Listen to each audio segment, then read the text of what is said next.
Deməli, hörmətli tamaşaçılarımız, bizim axırıncı sualımız belə oldu ki, seçkilərin azadlığı ilə bağlı necə qiymətləndirər Diskfemon kartedəki durumu? O deyir ki, qonağımız deyir ki, seçicilərin fikir bildirməyində problemlər yaranır. Yəni, bu Kfemon kartdən söhbət gedir, milli azlıqlardan söhbət gedir. Qonağımız bildirir ki, yəqin bu ondan irəli gəlir ki, bizim vətəndaşlarımız bir növ ümidsizlikdədirlər, çəkinirlər, qorxurlar, yaxud da bu adət-ənənələrdən irəli gəlir ki, öz fikirlərini bildirməyə ehtiyat edirlər. Ümid edirlər ki, iqtidar onlara yardım edəcək. Yəni, hansı partiya hazırda hakimiyyətdədirsə, ona da səs verməlidirlər. Və səslərini hazırki elə partiyaya səs verirlər, yəni iqtidar partiyaya. Kəndlərə qonağımız deyir ki, gedəndə görürük ki, bir insana, hansısa bir nəfərə inanır ümum cəmiyyət, kəndin əhalisi və həmin kəs kimi hansı partiyaya deyirsə, həmin partiyaya da hamı birlikdə səs verirlər. Həmçinin onu da qeyd etdi ki, qonağımız elə faktlar da var ki, həyat yoldaşı kimə səs verirsə, xanım da ona səs verməlidir. Yəqin bu ailə ənənələrindən irəli gəlir deyə qonağımız bildirir. Həmçinin qonağımız bildirir ki, öz təcrübələrindən irəli gələrək bildirir ki, elə kəndlər var ki, orada ümumiyyətlə qadınlar seçkilərdə iştirak etmirlər, ictimai görüşlərdə iştirak etmirlər, ümumiyyətcə ictimai görüşlər, açıq görüşlərə gəlmirlər. გადატანილისო თქვენ გინდოდათ დაგემატებინათ. პრობლემში ესეც რაღაც უნდა დავამატო, რომ საარჩევნო პროცესებში მონაწილეობის გარკვეული მცირე გამოცდილება მეც მაქვს და მინდა აღვნიშნო, რომ ეს თემის უხუცესი წერს თუ გავლენიანი პირის აზრის დომინირება სხვა დანარჩენი თემის წერებზე არც უმრავლესობებშია უცხო ჩემი გამოცდილებიდან ვიცი და თვითონ კითხვა დამებადა ესეთი, რომ რახან ქალთა ჩართულობაზე იყო საუბარი. Აი თქვენ ორგანიზაციას ან სხვა არასამთავრობოს თუ აქვს ესეთი სტატისტიკა წარმოებული ქალთა ჩართულ მონაწილეობის უმცირესობის წარმომადგენელი ქალბატონების მონაწილეობა რამდენად აქტიურია არჩევნების პროცესებში. ანუ ეს მიზეზი გასაგებია თუ არ მოდიან, რა მიზეზით არ მოდიან, მაგრამ ანუ აქტიურობა როგორია ეს საინტერესო იქნება ალბათ მაყურებელს. შესაბამისად აქტიურობა არ არის მაღალი. და ძალიან უჭირთ ჩართვა თუნდაც ნებისმიერ აი უბრალოდ შეხვედრაზე მოსვლა და ჯდომაც და აზრის გამოხატვაც ძალიან უჭირს. რაც შეეხება ჩვენი организაციის მიერ არის ჩვენ არ გქონია ეს კვლევა უნდა გაკეთდეს, მასაზე პირად ვერავინ ვერ იტყვის და კვლევა ჩვენ организაციას არ გაუკეთებია ხარ. სხვები ვიცი რომ აკეთებენ, მაგრამ სამწუხაროდ არ ვიცი მათი ხო რა მიიღეს შედეგებად და სხვათა შორის ყველა შეხვედრაზე ისმებოდა საკითხი. ჩვენ შეხვედრებზე, როდესაც მქონდა ბრგვალი მაგიდა, ანუ უფრო ვიწრო წრის შეხვედრა იყო, ყოველთვის აქტიურობდნენ არასამთავრობო ორგანიზაციები, წარმომადგენლები, რომლებიც არიან ეთნიკური უმცირესობებიდან და არიან მანდილოსნები. ძალიან დიდი აქტივობა იყო მათი მხრიდან. და ყოველთვის იბადებოდა ასეთი იდეები და ეხლაც აი მინდა დაგვიანებული არასოდეს არ არის, მინდა ვისარგებლო დღევანდელი ეთერით და იმ არასამთავრობო ორგანიზაციებს, რომლებიც ნამდვილად ვიკრიბებოდით და ვამბობდით, რომ ერთობლივად იცით, ვერავინ ვერ როგორც აღნიშნე, მარტო ერთი ორგანიზაცია ვერაფერს ვერ გახდება. და რატომ? ეს ხდება ძირითადად რაიონულ ცენტრში ასე თუ ისე არიან ქალები გააქტიურებულები შედარებით. მაგრამ ეს მარნეულის ტერიტორია, ეს არის უზარმაზარი ტერიტორია უამრავი სოფლით. თითოეულ სოფელშია მისასვლელი, თითოეულ ოჯახის კარებთან არის მისასვლელი. რაღაც სხვანაირი ტიპის შეხვედრები უნდა გაკეთდეს, უნდა რაღაცნაირად ჩვენ უნდა მიუსადაგოთ იმ შეხედულებების მიხედვით, რომ ქალები რაღაცნაირად ავიყოლიოთ, კი არა, ჩავრთათ, ჩართულობა გავზარდოთ, ეს იქნება ოჯახებში ჭიქაჩაისთან დავჯდეთ ერთად. ეს არ არის აუცილებელი, რომ იყოს დარბაზებში გამოსვლა, ეს იყოს საჯარო შენობებში დაჯდომა. ანუ რაღაც ძალიან და ეს ამაში ერთობლივი პროექტები უნდა გაკეთდეს, სადაც მონაწილეობას მიიღებენ ადგილობრივი ორგანიზაციები და შეიქმნას კიდევ ახალი ორგანიზაციები, იმიტომ რომ ეს პრობლემა სერიოზულად დგას და ეს პრობლემა აუცილებლად უნდა რაღაც ფორმებით, რაღაც ნაწილ უცებ ვერ გადაიჭრება, უნდა გადავჭრათ ნაწილ-ნაწილ აუცილებლად. თან ყველამ ერთად. და მე ახლა მოუწოდებ იმ არასამთავრობო ორგანიზაციებს, რომ იქნებ კიდევ ერთხელ დავჯდეთ ყველა ერთად, კიდევ ერთხელ შევიმუშაოთ და დავსახოთ აი ამისი მოქმედების გზები, იმიტომ რომ არჩევნებამდე ჯერ კიდევ არის რამოდენიმე თვე დარჩენილი და ეს დრო გამოვიყენოთ მანდილოსნებთან, რომ მათი აქტივობები რაღაცნაირად avamağlot. Seçkilərdə deməli hüquqşünasımız bizim söhbətdə qoşuldu. Deyir ki, seçkilərdə az çox deyir iştirak etmişəm və belə bir sual verdi ki, bax bizim qonağımız qeyd etdi ki, qadınlar fəal iştirak etmirlər tədbirlərdə, ictimai görüşlərdə.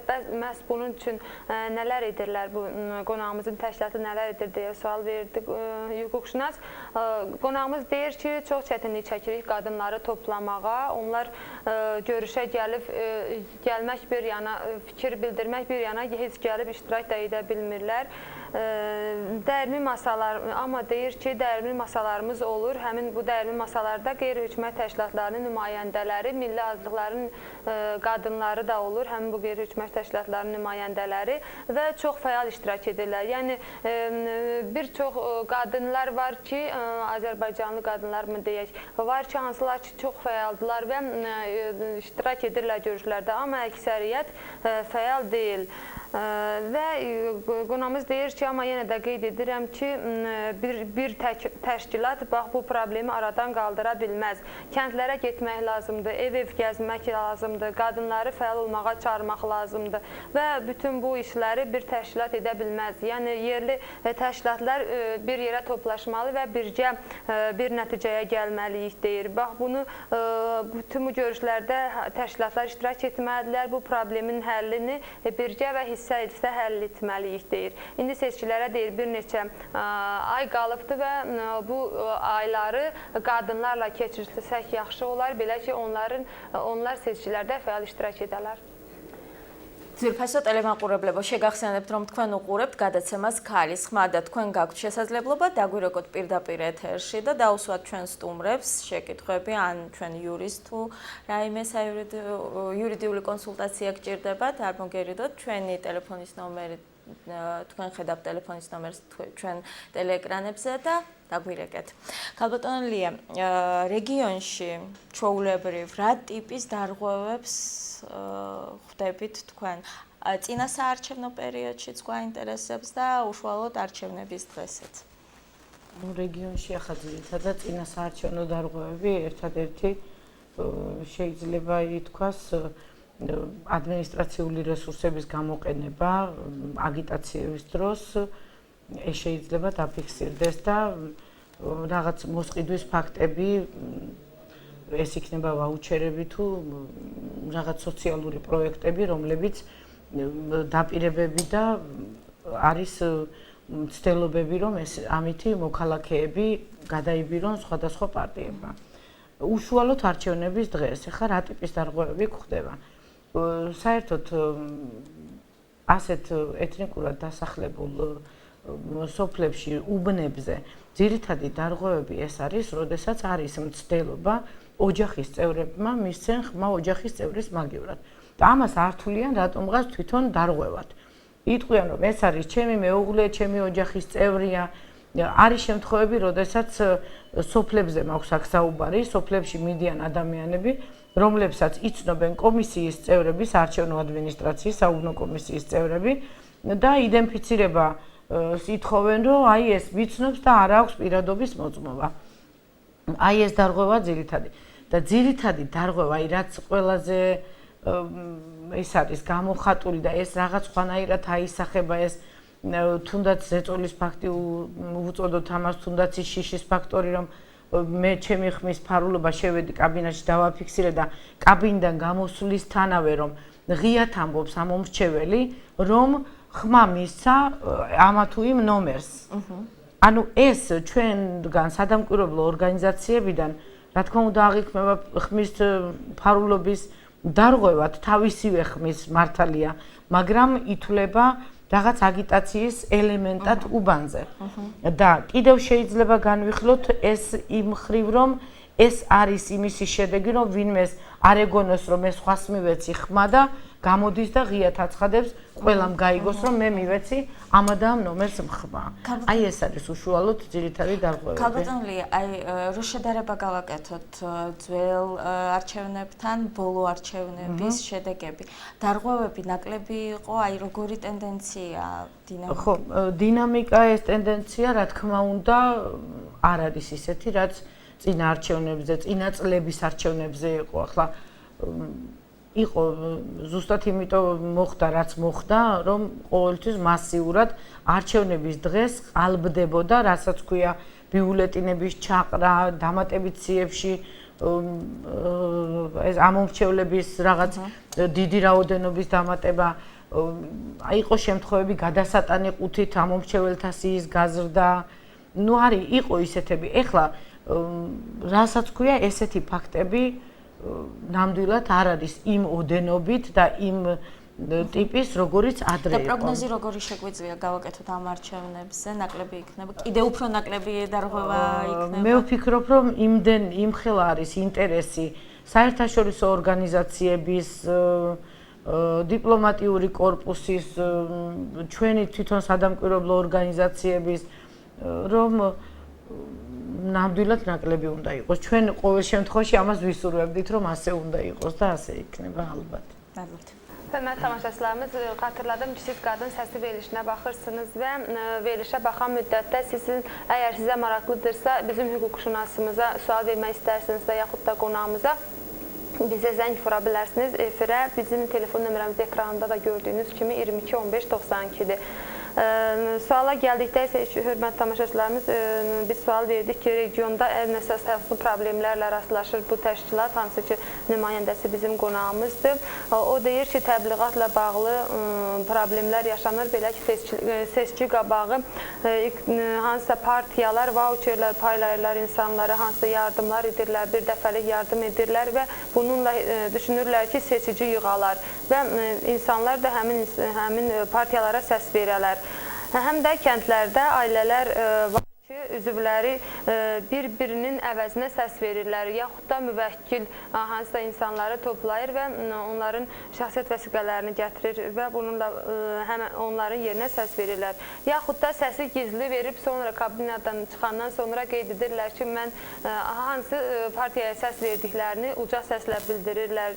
Yəqin bu qonağımız deyir ki, yəqin bu ondan irəli gəlir ki, onlar kimə söz veriblər ki, kimə səs verəcəklər, onda şübhə yaranmasın deyə kimə səs verdiklərini uca səslə də ictimaiyyət arasında bildirirlər.